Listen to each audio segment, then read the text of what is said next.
afternoon, everyone. This is Tony from our Alabama Homestead. Well, I hope everyone is having a wonderful day, and it appears it has finally stopped raining on my Alabama homestead. At least it wasn't raining when I checked my camera systems this morning. I think that they're going to be okay for a couple of days, and then the rain is going to come again, but we'll be keeping an eye on it.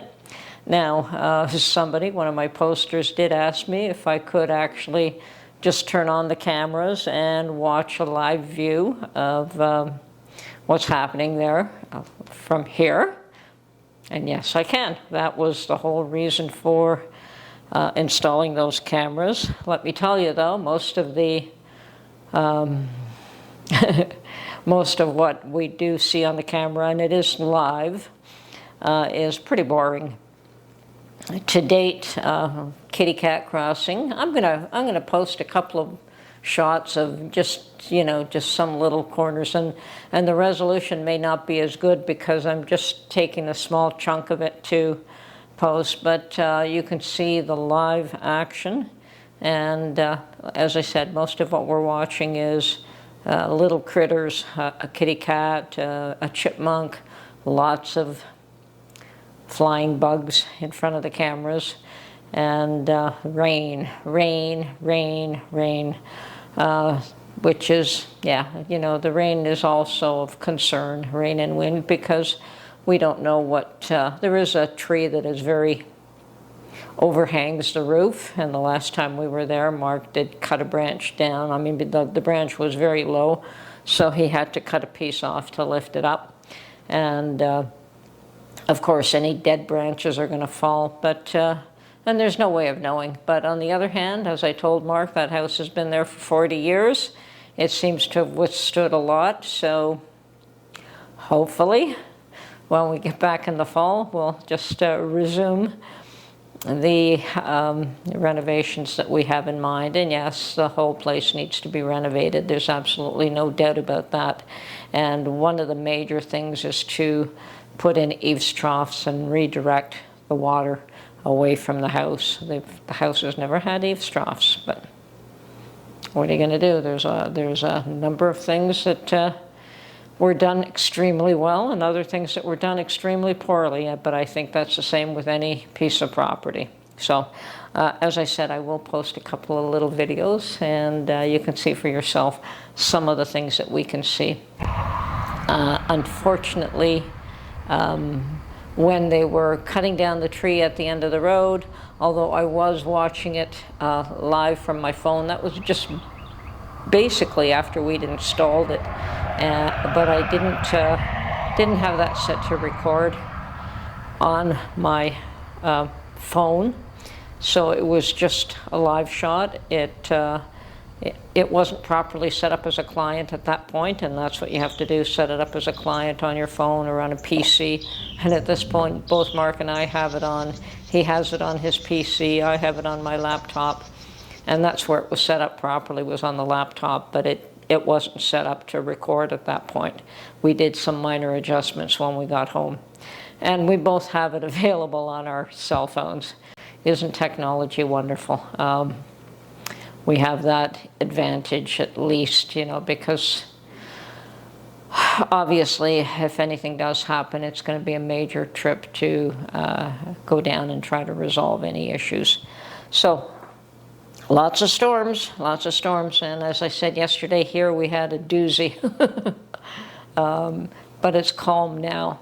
And I did go to my garden this morning, and I don't know, most of my tomato plants are just fine, but some of them did not survive the transplant, and it looks like some of them, I don't know if it's a rat that chewed the stem, but I think that the ones that have been destroyed are gone, and I do have a few extra that I can bring and fill in those spots, so I will be doing that.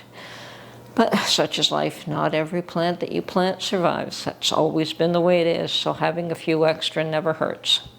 So talking about security, specifically on my Alabama homestead, I'm still keeping an eye on what is going on with Iran and Israel, and so far nothing's changed.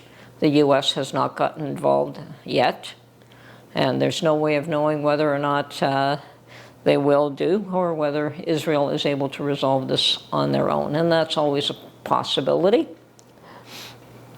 Everything that I hear is that Iran is weakened, and there's nobody there supporting them to achieve their ends. So we'll see what happens there.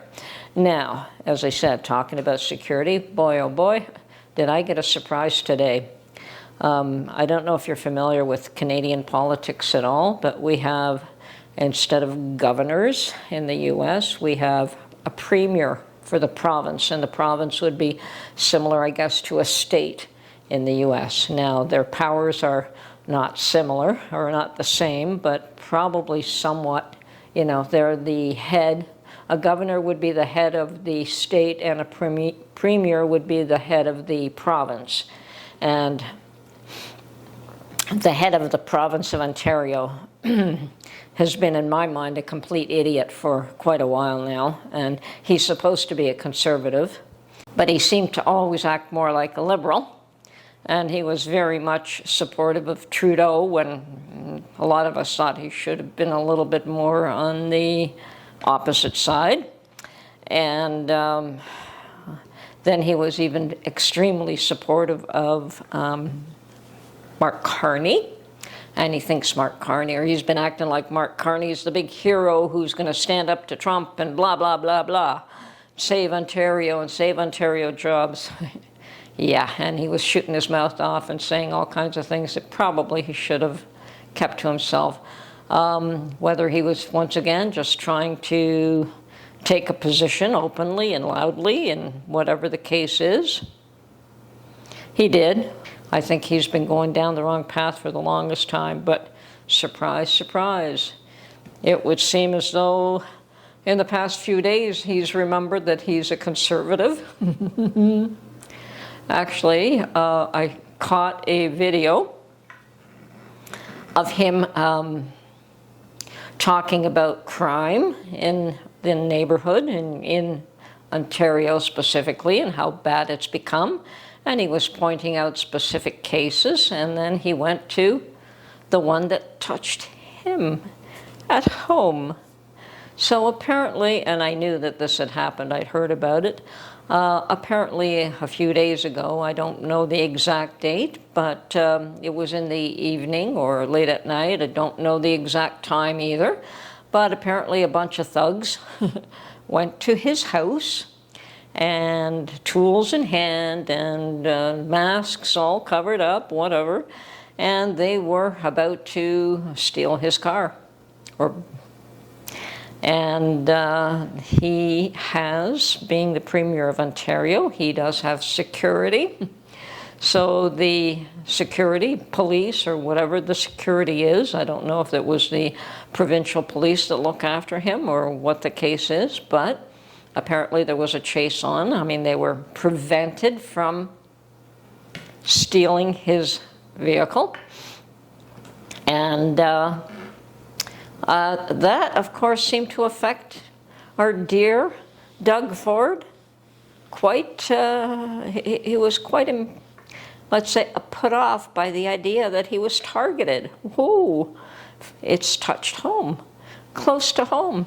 So wasn't he going on about how this person had to deal with some crime, and this other person had to deal with some other crime, and he really wants to get in touch with this other person who was defending himself, and he's the one who got charged. Well, yeah, that's the way it seems to go in Ontario. If you defend yourself, you're the one who gets charged, and we know of a number of cases personally where that's the issue. So wasn't he promoting Castle Doctrine? And I'm like, what? This is Doug Ford. Now, it'll go nowhere, but I think that having had crime touch him personally really bothered him. And he was under the impression that a person should be able to protect their home, should be able to protect their family and their possessions, and that criminals should not be getting away with everything that they're getting away with. Well, no kidding. Duh, I think everybody is finally waking up. So, as I said, I don't really believe that castle doctrine will become law in Ontario. There is so much against self-defense around here. It's always a touchy subject. But it is interesting that he is actually speaking out against it and claims that, yeah, we should have castle law like they have in the USA. And okay, well, I personally agree. But the change of heart, well, even though he is in a position of power, I doubt that things will ever, not in my lifetime, change in that direction. Now, could this be because he knows that Mark Carney will not be able to stand up to Trump and he's trying to be a little bit more conciliatory? We'll see. We'll see how that goes. As I said, I'm definitely under the impression that Trump will get what he wants and Mark Carney will just have to accept whatever Trump offers. But that's life. That's, you know, when you're the little guy and somebody's got all the cards in their hand. Anyway, let's just leave that be and see where things end up. And I think in 30 days, we may see if there's even a deal with Canada. Anyway, thought you all might be interested. Castle doctrine for Ontario. Hey, I am all for it. Anyway, have a great day. Bye for now.